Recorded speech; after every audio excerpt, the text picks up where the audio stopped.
മാന്യമായിട്ട് പുറമ്പോക്ക് സ്ഥലം കയ്യേറിയിട്ടുണ്ടെങ്കിൽ അത് തിരിച്ചു പിടിക്കുവാനുള്ള ബാധ്യത സർക്കാരിനുണ്ട്.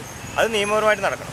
പക്ഷേ നിയമപരമായിട്ട് നടക്കുമ്പോൾ ഒരു ഭാഗത്തിന് മാത്രം ചായ വെച്ചുകൊണ്ട് മറുഭാഗത്തിന് ഉപേക്ഷിക്കുന്ന രീതിയിലോട് ചോദിക്കാൻ ഒരു പഞ്ചായത്ത് മെമ്പർ എന്നുള്ള നിലയ്ക്ക് എന്നെക്കൂടി സാധിക്കില്ല.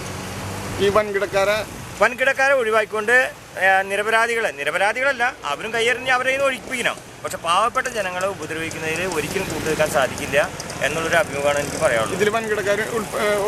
ഒഴിപ്പിക്കാനായിട്ട് കാരണം വെച്ചാൽ ഇവിടെ ശരിക്കും സർവേ നടന്നിട്ടില്ല. വ്യക്തമായി ഇവിടെ ഒരു സർവേ നടന്നിട്ടില്ല എന്നുള്ളത് യഥാർത്ഥമാണ്. കാരണം ഇവിടെ എല്ലാവർക്കും അറിയാവുന്ന കേസാണ്. കാരണം എത്രമാത്രം റോഡുകളുണ്ടായിരുന്നു. ആ റോഡുകൾ മുഴുവൻ വളച്ചു കെട്ടിയെടുക്കുക എന്ന് പറഞ്ഞ ആ രീതിയോട് യോജിക്കാൻ ഒരു മെമ്പർ എന്നുള്ള നിലയ്ക്ക് എനിക്ക് സാധിക്കില്ല. എനിക്ക് ജനങ്ങളെ വേണ്ടത്. ജനങ്ങളുടെ കാര്യങ്ങൾ മാത്രമേ നമ്മൾ സംരക്ഷിക്കാൻ തയ്യാറുള്ളൂ. ഈ തോമസ് പറഞ്ഞോ, തോമസിന്റെ പറഞ്ഞ കൂടിയല്ലേ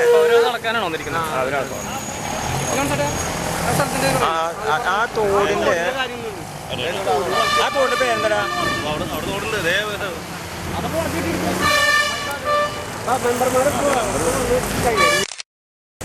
എൻ്റെ ജോൺസാണ്.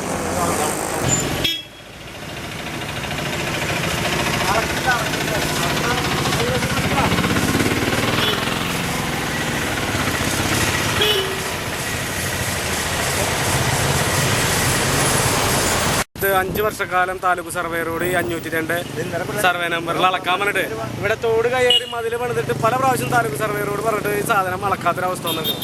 അതുകൊണ്ട് എന്ത് കാരണവശാലും എന്ത് പ്രശ്നം വന്നാലും ഈ ഭാഗത്ത് എല്ലാ പുറമ്പോക്കുകളും കയ്യേറിയവർ ഒന്നില്ലെങ്കിൽ സ്വമേധയാ സറണ്ടർ ചെയ്യാവുന്നൊരു താല്പര്യം പ്രകടിപ്പിക്കണം. അല്ലെങ്കിൽ സമ്പന്നരെ സംരക്ഷിച്ചുകൊണ്ട് പാവപ്പെട്ട സാധാരണക്കാരുടെ ഭൂമിയിൽ സർവേയർ കൈവയ്ക്കാവുന്ന ഒരു അവസ്ഥ ഇവിടെ ഉണ്ടാവാൻ പാടില്ല. അപ്പോൾ എല്ലാ പുറമ്പോക്കും കയ്യേറിയവർ സ്വമേധയ വിട്ടുകൊടുത്തുകൊണ്ട് ഈ ഭാഗത്ത് അപകടവളവിന് ഒരു മാറ്റം ഉണ്ടാവണമെന്ന് അഭ്യർത്ഥിക്കുകയാണ്. അതിനെല്ലാവരുടെ ഭാഗത്തുനിന്നും, താലൂക്ക് സർവേയറുടെ ഭാഗത്തുനിന്നും, തഹസിൽദാരുടെ ഭാഗത്തുനിന്നും, PWD AXCയുടെ ഭാഗത്തുനിന്നും, നമ്മുടെ സ്ഥലം MLAയുടെ ഭാഗത്തുനിന്നും എല്ലാവിധ നടപടികളും ഉണ്ടാകണമെന്ന് അഭ്യർത്ഥിക്കണം. വാർഡ് മെമ്പർ എന്ന നിലയ്ക്ക്